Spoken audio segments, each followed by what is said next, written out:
Welcome to the Gardenangelists, where we talk about flowers, veggies, and all the best dirt. I'm Dee from Oklahoma. And I'm Carol from Indianapolis.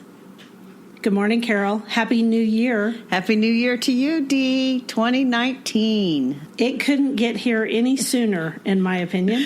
It's a big year for me. Why is it a big year for you? Because I have one of those milestone birthdays that ends in 0. Oh, you're going to be 30. Yes. Yes, at least 30. Thank you. You're welcome. Anything for a friend. I appreciate that. Well, a little more than 30. Like double. Oh, really? Double 30. Oh, well, you can just say you're 30 squared. There you go. And my birthday's going to be on a national holiday this year. It is? It's a national holiday. What holiday? Martin Luther King Day. Oh, nice. So nice time to be born. So I go around and tell people, yeah, my birthday's a national holiday this next year. Of course you would notice that. Mine sometimes is on Labor Day, but, I don't get really excited about it. Yeah. Well, you know what New Year's Day means, right? It means New Year's resolutions. And we've got some, don't we, Dee? We do. We have some good New Year's resolutions. You go first. Okay, so first thing we wanted to talk about is we're going to grow some kind of a flower that we've never grown before. And so I've totally cheated on this resolution because I'm going to grow flowers that I've grown before. The difference is... Wait. You promised to grow something new, and you aren't going to grow anything new? I am growing something new. I've decided to grow a whole bunch of different varieties of marigolds. Marigolds? I am. I've done this before a while back, and it wasn't even in this garden. I decided to buy all different varieties of sunflowers and grow them. And so I had what I called my own little mini national collection of sunflowers. Have you heard of these national collections? Oh, yes, because I've been to England many times, and so, yes. Right. We don't really have national collections, but so I just decided I was going to go seek out all different varieties of marigolds, the small or the dwarf ones that are often called the French marigolds, and then the tall ones often called African marigolds. And I was going to grow those out in my vegetable garden because they're easy to grow annuals. So I'm going to grow a collection of marigolds and just find anything I can find that's different. Do you have trouble with spider mites? Because down here in the South, we have a huge problem with spider mites on marigolds. I have not had problems with spider mites on my marigolds recently, but I do remember as a kid, you'd go out there in September and the entire plant would be like somebody had put saran wrap or something over it, and it was the webs of the spider mites. So, yeah, I'm sure when I do a whole collection, that's going to be a problem, but I'll figure it out when I get to it. Well, you can just spray them really heavy with water because spider mites do not like water. You can also use neem oil, but that's a bit of overkill, and it can hurt other creatures. But water doesn't hurt much of anything except for spider mites. But you have to really... Yeah, and these are annuals, so I'll pull them up when I'm done, and I probably won't compost them and leave any of those spider mite eggs. I'll probably throw them away. But I'm going to grow my own personal national collection of marigolds. What's your flower, Dee? Of course you are. So I'm going to grow a new sunflower. I grow sunflowers every year. I've decided to really focus on my 3 long beds as being my cutting garden this year instead of as many vegetables. It's an unfortunate fact in my garden that as much as I like vegetable gardening and I like eating vegetables, everywhere that has vegetables slowly gets taken over by flowers. And I do love a good cutting garden. So without further ado, I'm going to do the Florenza Drift sunflower. Yeah, Florenza. I just thought it was pretty, and that's the one I'm going to do. So what makes it so pretty? Well, it has a halo, and it's not a traditional yellow sunflower. It has a darker edge of burgundy, and then the middle part is a halo that's lighter. And I like that look. One thing I do need to check, though, before I actually buy it is I need to make sure it's a good nectar source. Most of the time sunflowers are, but some of the pollinoless pollenless, it's hard to say, varieties are not as good as some of the others for bees. That's right. And as you know, I have honeybees. Yes, so you definitely don't need things without pollen. You need nectar sources. I also will probably again grow the double click cranberries cosmos just because they're so darn pretty. And with that sunflower, that burgundy sunflower, That does sound really pretty nice together. So, we want to talk about vegetables? Yeah, let's talk about vegetables. I've got 2. We don't have to limit ourselves One new to vegetable one, in 2019? No. Sky's the limit. What are you going to grow? Well, I went first on vegetables, so you go first. Okay, so I picked out 2. One is the Itachi Asian cucumber because I like Asian cucumbers. They're less bitter. Of course, that means they're more prone to be picked on by cucumber beetles, but whatever. And then they grow nice, straight, and long, and they're just easier and milder to eat. And the other one is an ancho pepper called Baron. I really like ancho peppers. They aren't too hot, but they have a little spice, and they're beautiful. They're that beautiful dark green. Baron's the variety I'm going to grow this year. I find with my pepper plants, I plant them for a couple of weeks. They look pretty good. And then they go through a period of, a month where they're pathetic and they're dropping their leaves. And I'm thinking that I should pull them out because they make my garden look terrible. They make me look like a horrible gardener. And then right when I think they're done, they pull out of it, and somehow they're growing new leaves and they're becoming really bushy, and I end up with a big crop. So why do you think they go through this kind of damping off period? Why do you think they act that way? I don't know if it's my climate. Like I said, they eventually come out of it, and I had some beautiful pepper plants towards the end of the season, but if you came to my garden on July 1st, you'd think, oh, that girl don't know how to grow peppers. Well, here in the South, they grow really fast, and you put them in the ground, and they might sulk just a little bit, but not very long, and then they're off to the races. But it's hot here. It's very hot, and so I think they like the hot weather. Do you feed your peppers when you plant them? I feed my tomatoes, my peppers, and I also feed my eggplants. We've talked about being lazy gardeners, and so the most feeding that I would do is I would throw a couple of cupfuls of organic fertilizer and sort of mix it into the soil when I plant it. But to go out and specifically fertilize like 2 months later or 2 weeks later or a month later, yeah, because what we're supposed to do is we're supposed to feed them a little bit when we plant them with something that isn't high in nitrogen, right? And then about the time they bloom, we're supposed to dig a little hole around each one and add more fertilizer. I don't ever do that.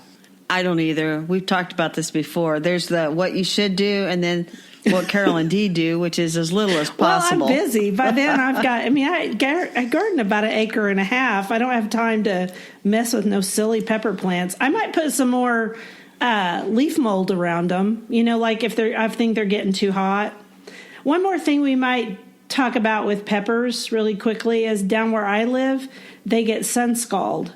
So those really cute little peppers that you see in the store, the little mini bells, those lunchbox peppers that are sweet, they get sun scald really bad in Oklahoma.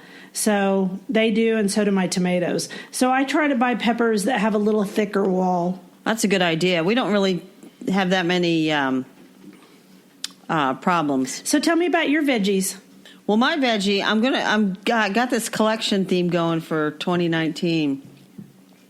I had a really good success growing lettuce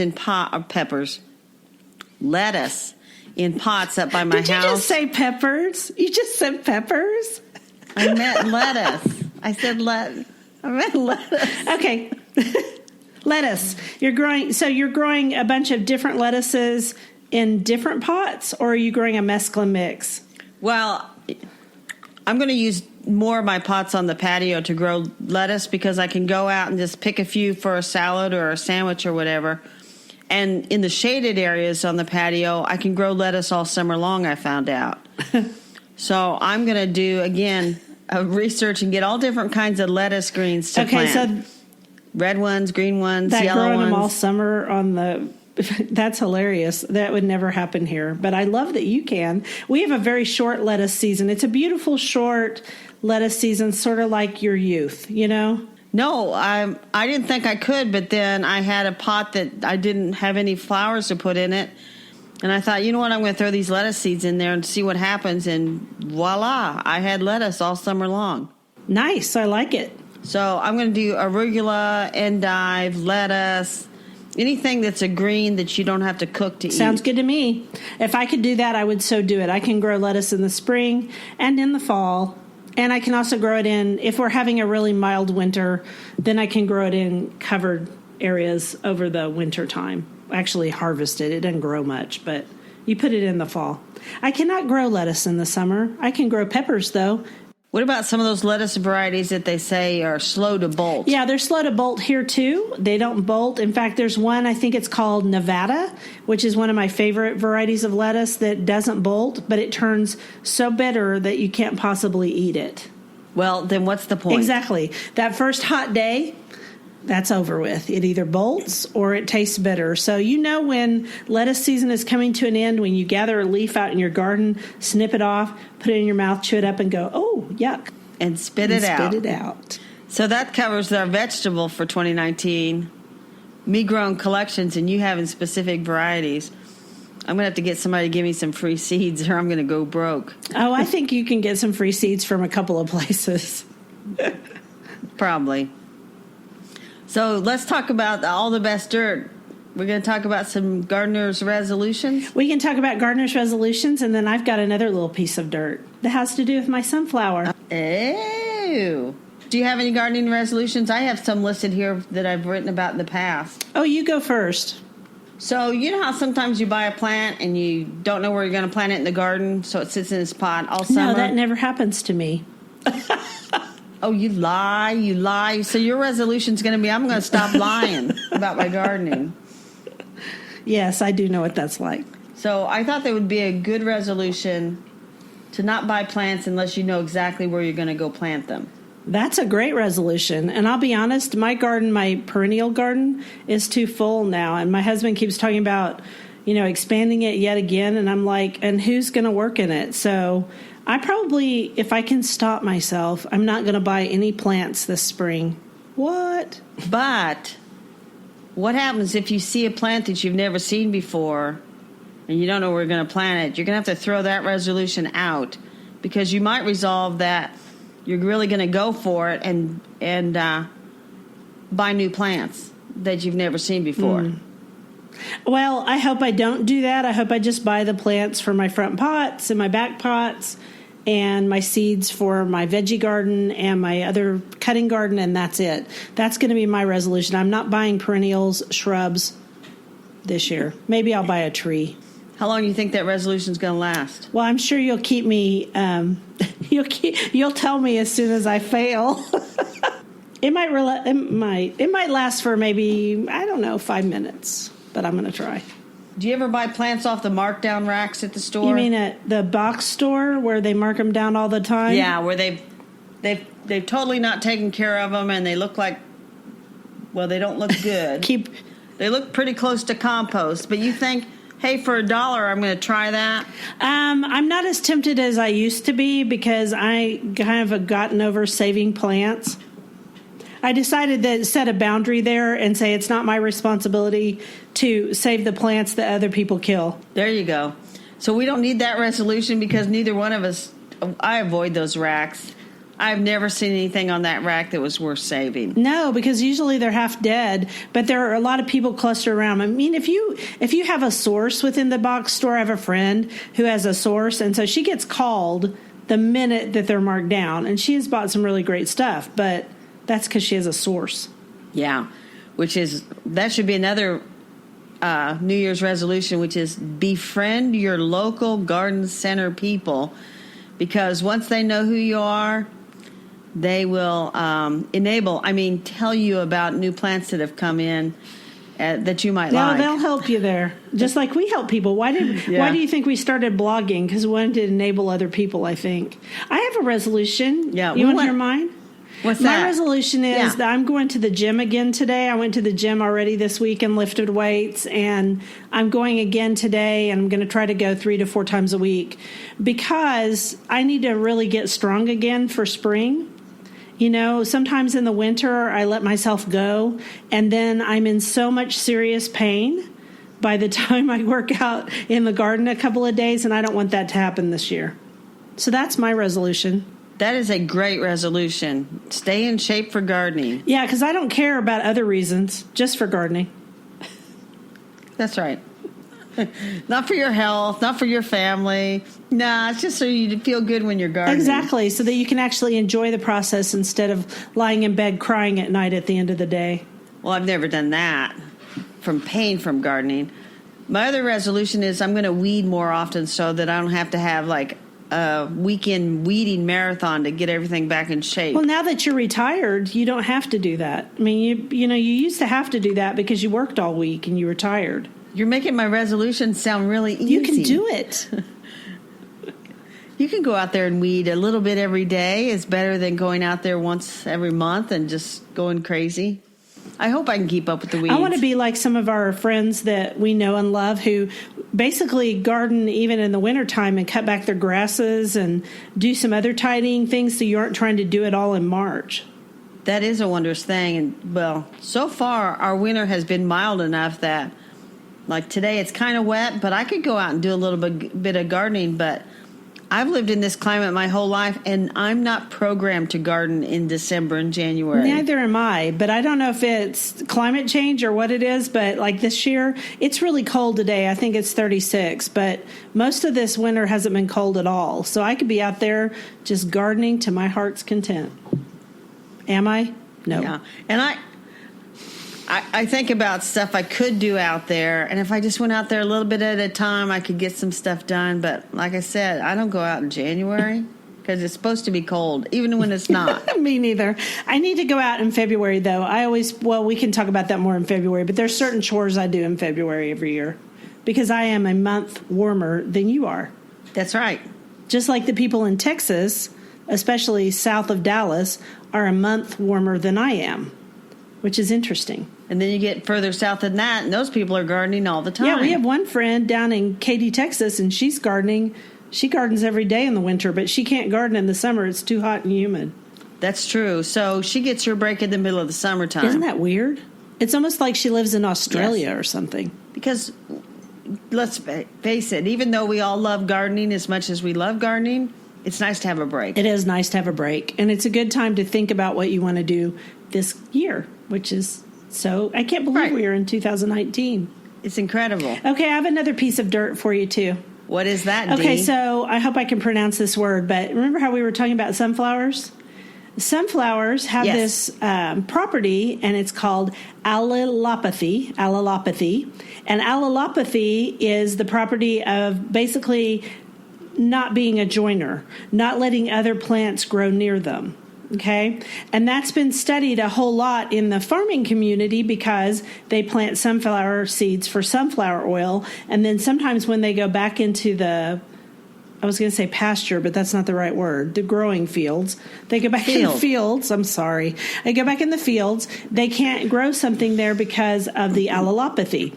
But it hasn't been studied too much for gardening. But there is one man, I found this on the New York Times. It's a while back, so they may have studied it some more now. But I thought he really had some good answers. His name is Dr. Gerald Leather. And so he studied them in gardens. And the interesting thing about sunflowers and their allelopathy is that it doesn't impede other plants as much if you use organic gardening methods, because if you put compost back onto the soil, the compost helps to, I guess, disperse the allelopathy and make it not as present for other plants. Also, interestingly, the allelopathy does not apply to grass, which in my case, I have grassy weeds more than any other weeds, and I knew that I always had weeds around my sunflowers that were grass. And so in that respect, it's not that toxic to grasses. Also, it's wild ones. Wild sunflowers are much more toxic than other plants, other sunflowers, like the ones I want to grow. And on top of that, if you think about it, like when I drive down the fields and I'm looking at all the wild sunflowers, when I drive down the roads out where I live, they are pretty much all by themselves because their allelopathy does not extend to themselves. But if you have highly organic soil It stops discouraging plants. He says that the zone of discouragement extends only about a foot from the sunflower, and not all plants are equally affected, especially grasses. Isn't that an interesting piece of dirt?